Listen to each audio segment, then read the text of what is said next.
Sri Sai Satcharita, Chapter 5. As hinted in the last chapter, I shall now describe first how Sai Baba returned to Shirdi after his disappearance. There lived in the Aurangabad district, Nizam state, in a village called Dhoop, a well to do Mohammedan gentleman by name Chand Patil.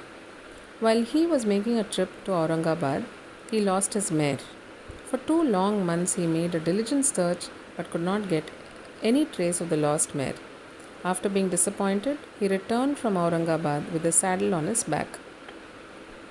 After travelling 4 kos and a half, he came on the way to a mango tree at the foot of which sat a fakir. He had a cap on his head, wore kafni, and had a satka under his arm, and he was preparing to smoke a chillim. On seeing Chand Patil pass by, he called out to him and asked him to have a smoke and to rest a little. The fakir asked him about the saddle. Chand Patil replied that it was of his mare, which was lost some time back. The fakir asked him to make a search in the Nala close by. He went, and wonder of wonders, he found the mare there. He thought that this fakir was not an ordinary man, but an avalya, or a great saint. He returned to the fakir with the mare.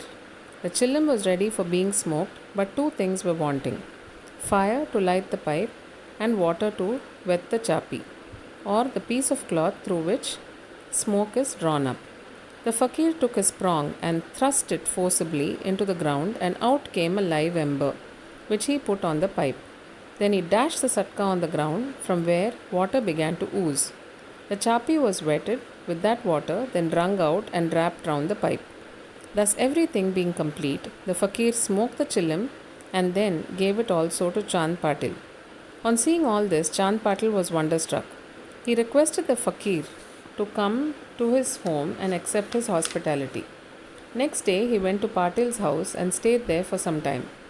Patil was a village officer of Dhoop. His wife's brother's son was to be married, and the bride was from Shirdi. So Patil made preparations to start for Shirdi for the marriage. The fakir also accompanied the marriage party. The marriage went off without any hitch. The party returned to Dhoop, except the fakir, who stayed back in Shirdi and remained there forever.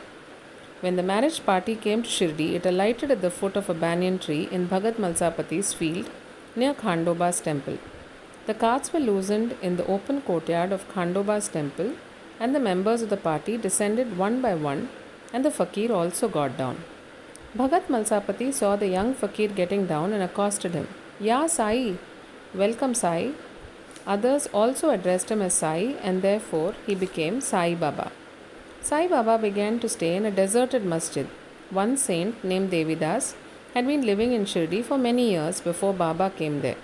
Baba liked his company. He stayed with him in the Maruti temple in the Chavadi and for some time lived alone. Then came another saint by name Janki Das. Baba spent most of his time in talking with him, or Janki Das went to Baba's residence. So also one Vaishya householder saint from Puntambe by name Gangagir always frequented Shirdi. When he first saw Sai Baba carrying pitchers of water in both hands for watering the garden, he was amazed and said openly, "Blessed is Shirdi that had got this precious jewel. This man is carrying water today, but he is not an ordinary fellow. As this land, Shirdi, was fortunate and meritorious, it secured this jewel." So also one famous saint by name Anand Nath of Yeola Mutt, a disciple of Akkalkot Maharaj, came to Shirdi with some people. When he saw Sai Baba, he said openly, "This is a precious diamond in reality. Though he looks like an ordinary man, he is not a gur or an ordinary stone, but a diamond. You will realize this in the near future." Saying this, he returned to Yeola. This was said while Sai Baba was a youngster.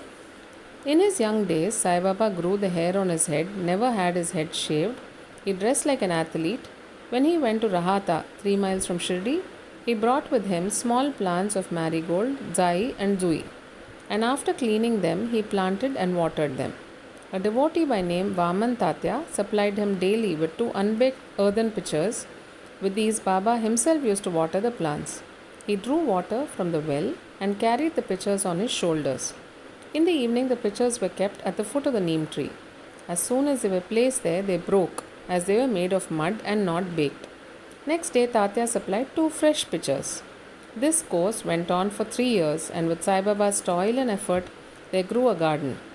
On this site at present stands a big mansion Samadhi Mandir of Baba, which is now frequented by so many devotees. A devotee of Akkalkot Maharaj by name Bhai Krishnaji Alibagkar worshipped the photo of Akkalkot Maharaj. He once thought of going to Akkalkot in Solapur district, take the darshan of the Padukas or the footprints of the Maharaj and offer his sincere prayer there, but before he could go there, he got a vision in his dream. Akkalkot Maharaj appeared in the vision and said to him, "Now Shirdi is my resting place. Go there and offer your worship." So Bhai changed his plan and came to Shirdi, worshipped Baba, stayed there for 6 months and was happy. As a reminiscence of this vision, etc., he prepared the Padukas and installed them on an auspicious day of Shravan, Shaka 1834, 1912 AD, under the neem tree with due ceremonies and formalities conducted by Dada Kelkar and Upasani. One Dikshit Brahmin was appointed for worship and the management was entrusted to devotee Sagun. Mr. B.V. Dev, retired Mamlatdar of Thana, and a great devotee of Sai Baba, made inquiries about this matter with Sagun Meru Naik and Govind Kamlakar Dikshit and has published a full version of the Padukas in Sai Lila Volume 11, Number 1, page 25. It runs as follows. In 1834 Shaka, 1912 AD, one Dr. Ramrao Kothare of Mumbai came to Shirdi for Baba's darshan. His compounder and his friend, Bhai Krishnaji Alibagkar, accompanied him. The compounder and Bhai became intimate with Sagun Meru Naik and G.K. Dikshit. While discussing things, these persons thought there must be some memorial of Sai Baba's first advent at Shirdi and his sitting under the holy neem tree. They thought of installing Baba's Padukas there and was going to make them of some rough stone. Then Bhai's friend, the compounder, suggested that if this matter was made known to his master, Dr. Ramrao Kothare, he would prepare nice Padukas for this purpose. All liked this proposal and Dr. Kothare was informed of it. He came to Shirdi and drew a plan of the Padukas. He went to Upasani Maharaj in Khandoba's temple and showed him his plan. The latter made many improvements, drew lotus flowers, conch, disc, mace, etc., and suggested that the following shloka regarding the neem tree's greatness and Baba's yogic powers be inscribed. The verse was as follows. Sada nimba vrikshasya mooladhivasat sudhastravinam tiktamapyapriyamtam tarum kalpavrikshadhikam sadhayantam Namamishwaram Sadgurum Sainatham.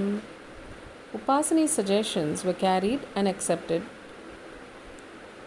The Padukas were made in Mumbai and sent to Shirdi with the compounder. Baba said that they should be installed on the Purnima 15th day of Shravan.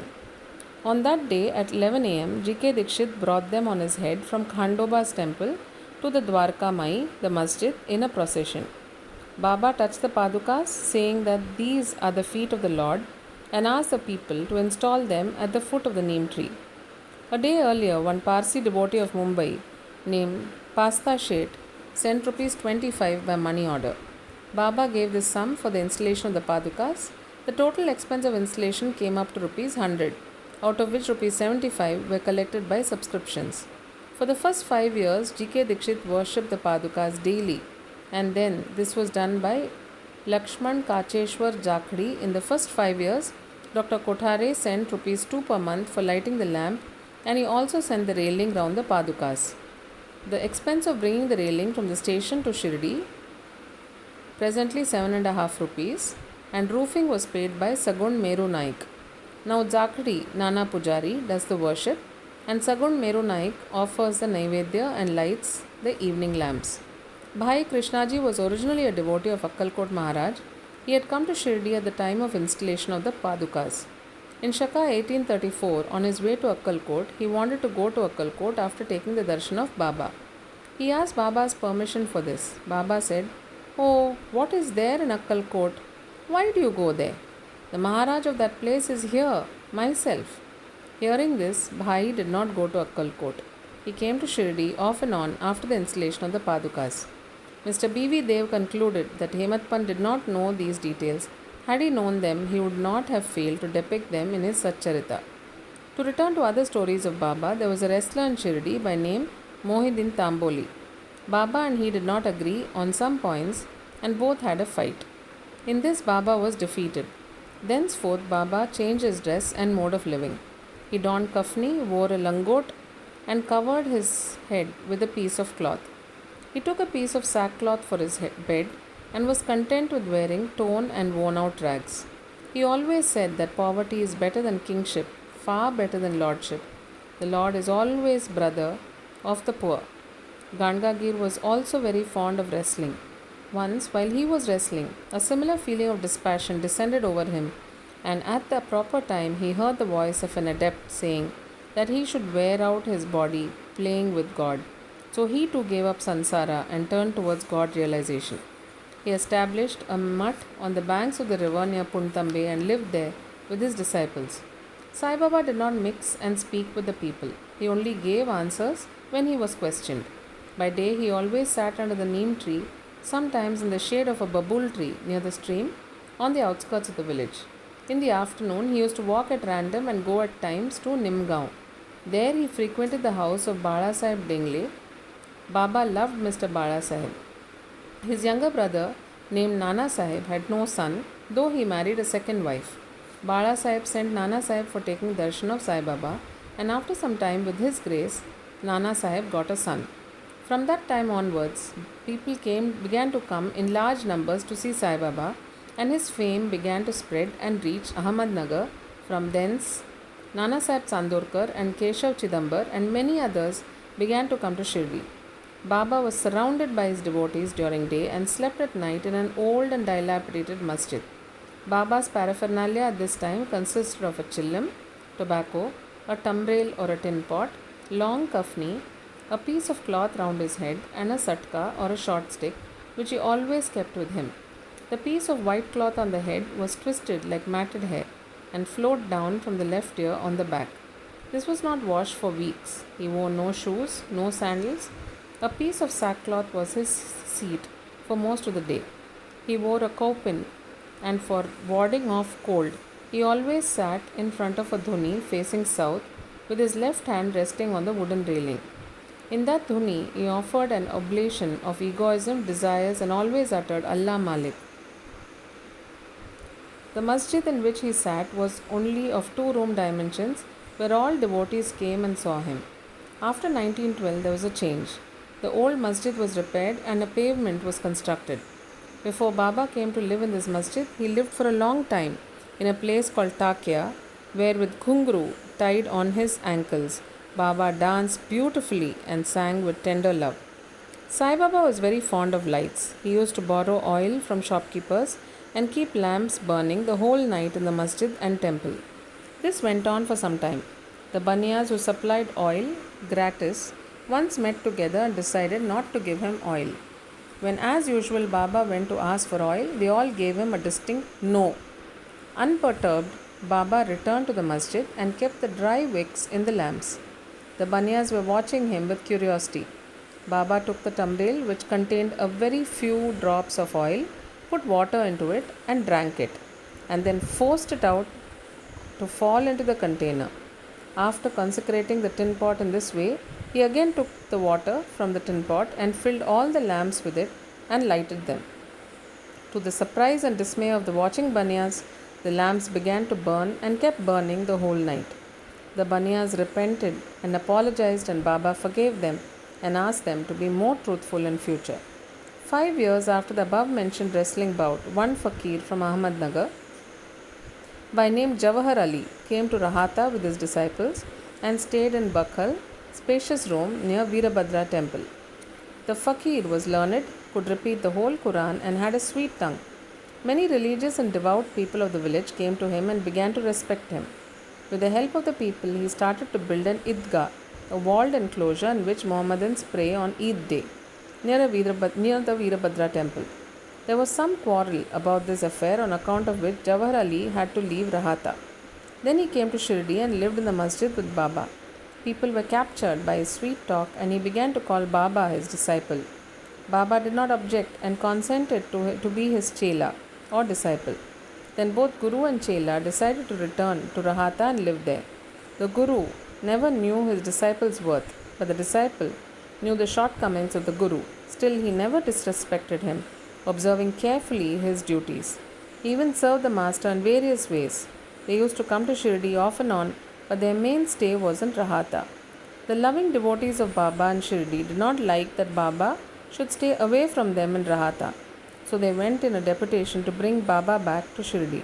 When they met Baba near the Idgah and told him the purpose for which they came, Baba said to them that the fakir was an angry, ill-tempered fellow. He would not leave him and that they should be better off going back to Shirdi without him before the fakir returned. While they were thus talking, the fakir turned up and was very angry with them for trying to take away his disciple. There was some hot discussion and altercation, and it was finally decided that both the Guru and Chela